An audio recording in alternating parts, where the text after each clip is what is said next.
All right, this is the 1 in R. So the order for the 1 in R is that I'm going to make one last argument on the bottom of the movements flow, then we'll go to case.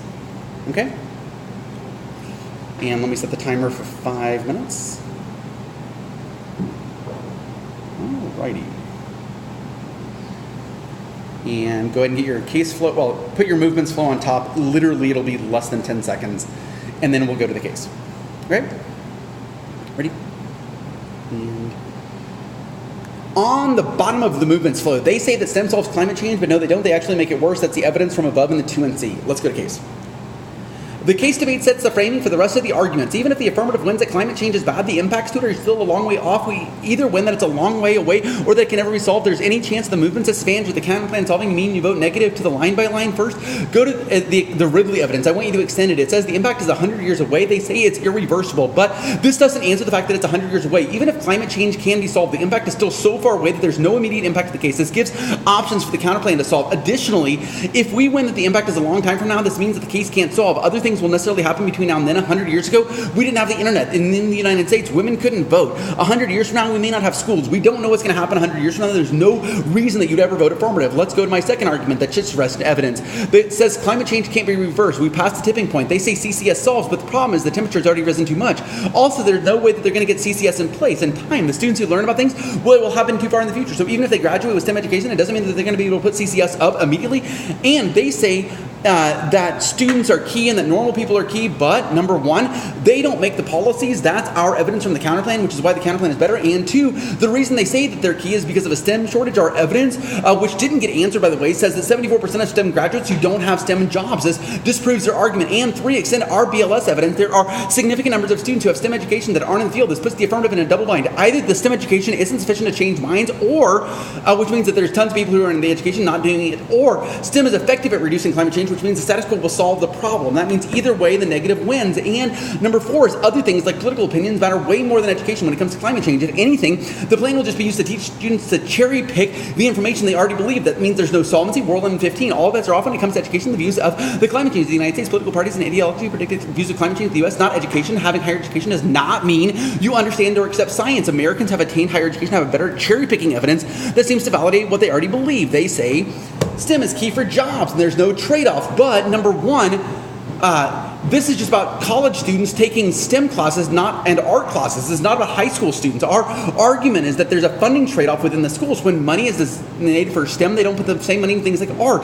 This is key because humanities are key to things like diplomacy, which stops war. Also, it directly trades off, which hurts the ability to stop climate change. This evidence is great. You'll probably want to call for it after the round, Judge. Sousa in 13.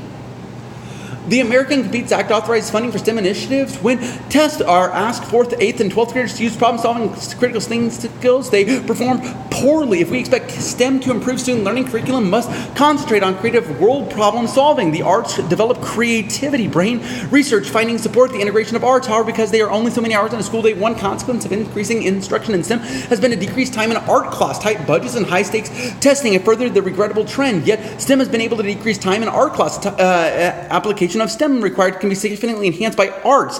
Divergent thinking works best, and poorly defined problems have multifaceted solutions. Overpopulation, climate change, environmental pollution. This is the type of thing like typical artistic activities focused on convergent thinking might extinguish creativity, consistently reinforcing neural pathways. With convergent thinking, limit pathways to support creative thinking, integrating parts of activities, improve cognitive, visual, and spatial processing, help young minds perceive how systems interrelate, improve long-term memory, increase motivation, advance social growth, and reduce stress. A solution to the challenge of STEM is trying to address has been in the arts. This evidence is great for like 3 or 4 reasons. The first reason that it's really important is it actually says that art programs lead to better STEM functioning, which means that if we win that arts are happening now in the status quo, and it gets traded off with STEM, then it's actually good. Number 2 is it gives 2 different reasons why STEM is actually worse net than art. The first reason is that money, it actually trades off because of financial reasons. Remember that school districts only have a certain amount of money, and so when the federal government comes in and says you have to do new STEM programs, they're going to trade off with the types of teachers and types of textbooks and the types of time that they have to be able to do things like art classes. Also, it trades trades off within the course of time. Now, the affirmative argues that college students were able to take more art classes, and that's neat, but the fact is that college students aren't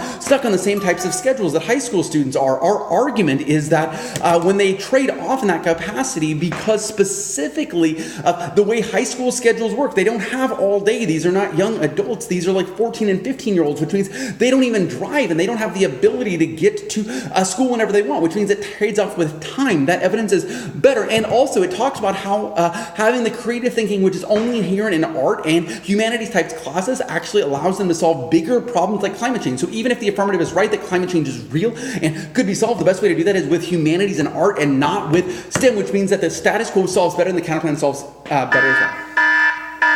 All right. So with that said, that's the 2 in C and the 1 in R. If you want a copy of the file, I just have it as one big file. You can, I'll Facebook it to you later. Okay, thanks, bye.